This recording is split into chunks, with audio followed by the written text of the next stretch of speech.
नमस्कार. मी हर्षद भिंगारदे, सहसंचालक पोशिंदा ॲग्रो सर्व्हिसेस, कोठी रोड, भाजीपाला मार्केट, अहिल्यानगर. तर आज आपण एक चांगल्या डाळिंब उत्पादक शेतकऱ्याची आज मुलाखत घेत आहोत. तर ते त्यांचा परिचय करून देतील. नमस्कार, माझं नाव गौरव गणपत शिंदे आहे. गावाचं नाव निंबोडी, तालुका नगर, जिल्हा अहमदनगर. तुम्हाला या डाळिंब शेतीबद्दल असं हे कशी उत्पन्न झाली की आपण डाळिंब शेती केली पाहिजे? मी कॉलेज करीत असताना 11वी-12वीला असताना ते व्हिडिओ बघायचो बऱ्याच शेतकऱ्यांची डाळिंबाची, तेव्हा मला इच्छा झाली होती. बर, यामध्ये तुम्हाला तुमच्या वडिलांचं मार्गदर्शन कसं मिळतं? मग वडील काय आता जॉब करतात, पण ते मार्गदर्शन चालू मध्ये करीत असतात. बर, पोशिंदा ॲग्रो सर्व्हिसेसच्या मार्फत तुम्हाला वेळोवेळी मार्गदर्शन मिळतं का? हो, मिळतं ना. तर डाळिंब शेती करणं म्हणजे केमिकल कमी वापरून आपण जास्तीत जास्त बॅक्टेरियाचा वापर या शेतीमध्ये केला जातो. हो, तर तुम्ही बॅक्टेरियाचे प्रोडक्ट वापरताना कोणत्या कंपनीचे प्रोडक्ट विजय वापरता? ॲग्रो. म्हणजे लिक्विड बॅक्टेरिया तुम्ही हो. वापरता. हो, तर जे तुम्ही बॅक्टेरियाचं प्रोडक्ट वापरता त्यामध्ये तुम्हाला रिझल्ट कसे आले त्या कंपनीच्या रिझल्ट प्रोडक्टचे? एक नंबर आहे विजय ॲग्रोचा. हा ना. बॅक्टेरिया. तर त्याच्यामध्ये तुम्ही पीबीटी सारखे प्रोडक्ट वापरता. हो, मुळीचा ज्या निमेटोडच्या गाठी येतात हो, डाळिंबच्या पिकावर हो, म्हणजे मुळ्यांवर, तर त्याच्यासाठी आपलं विजय ॲग्रो इंडस्ट्रीजचं पॅसिनेमो हो, म्हणून येतं. पॅशन वापरतो. तर वेळोवेळी तुम्ही ते वापरलंय, तर Yes. तुम्हाला त्याचा रिझल्ट कसा दिसला? रिझल्ट एक नंबर आहे. निमेटोड कुठे दिसलंच नाही बागात. हा, वेळोवेळी म्हणजे तुम्ही 15 दिवस 1 महिन्यातून एकदा तुम्ही पॅसिनेमो वापरता. 15 आणि त्या कंपनीचं पीबीटी म्हणून येतं, ज्याच्यामध्ये ट्रायकोसुडो बॅसिलस हे 3 घटक आहे. तर तुम्ही ते पीबीटी जे प्रोडक्ट वापरलंय त्याचा रिझल्ट तुम्हाला कसा वाटला? रिझल्ट चांगला आहे त्याचा.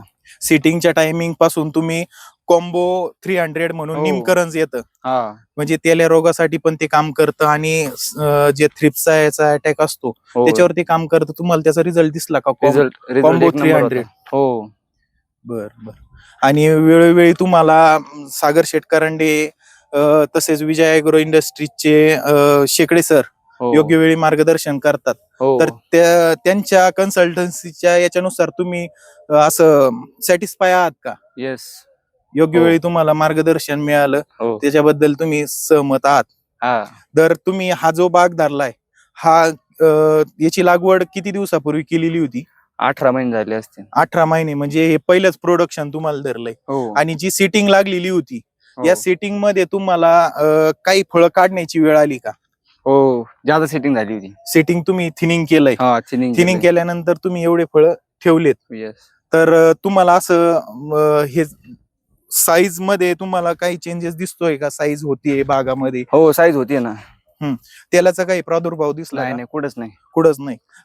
का दिसला नाही? तुम्ही जर बॅक्टेरिया जास्त करून वापरताय, केमिकल फर्टिलायझरचे डोस तुम्ही कमी युज करताय. हो, ज्यावेळेस आपण नत्रयुक्त खत वापरतो त्यावेळेस तेलाचा अटॅक हा वाढतो. हो, तुम्ही फळबागा म्हणल्यानंतर बॅक्टेरिया वापरणं जास्त गरजेचं आहे, कारण पावसाच्या दिवसामध्ये जास्त करून बॅक्टेरिया काम चांगलं करतात.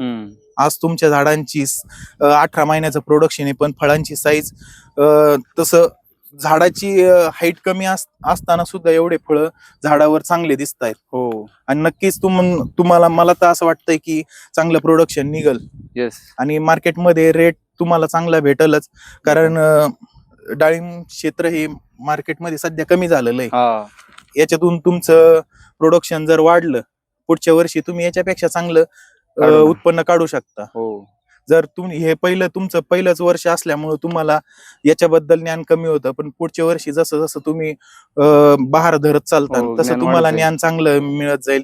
तुम्हाला खूप चांगल्या चांगल्या गोष्टी कळून जातील का बागामध्ये नियोजन कसं केलं पाहिजे, कधी बहार धरला पाहिजे, हे सगळ्या गोष्टीचं मार्गदर्शन आजपर्यंत आम्ही करतच आलो होतो पोशिंदा ॲग्रो सर्व्हिसेसच्या मार्फत. हो, पण यापुढे पण तुम्ही जे कष्ट केलंय यामध्ये तुम्हाला चांगला प्रॉफिट दिसून येईल, हो, पैसा पण चांगला होईल. हो.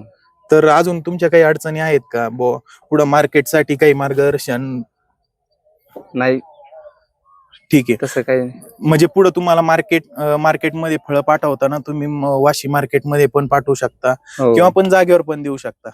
कारण कसं असतं, शेतकऱ्यांना फळ पिकवता येतं पण विकता येत नाही. हो, तर याबद्दल तुम्ही थोडी माहिती घेऊन तुम्ही पुढं मार्केटिंगच्या यानी पण तुम्ही वाशी मार्केटला पण माल देऊ शकता, कारण तिथं चांगल्या प्रकारे माल शेतकऱ्यांचा विकला जातो. हो, हो.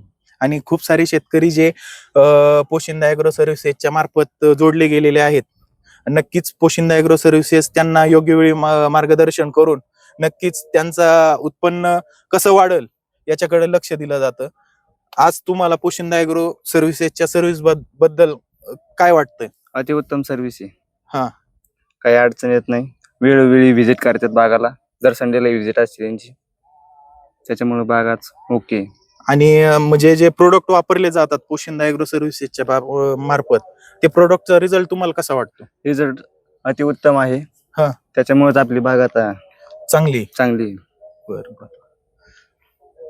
तर तुम्ही दुसऱ्या शेतकऱ्यांना काय सांगू इच्छिता याच्याबद्दल, की डाळिंब शेतीबद्दल किंवा इतर पिकांबद्दल पोशिंदा ॲग्रो सर्व्हिसेसचा सल्ल्याच्या याच्यानुसार? अतिउत्तम आहे.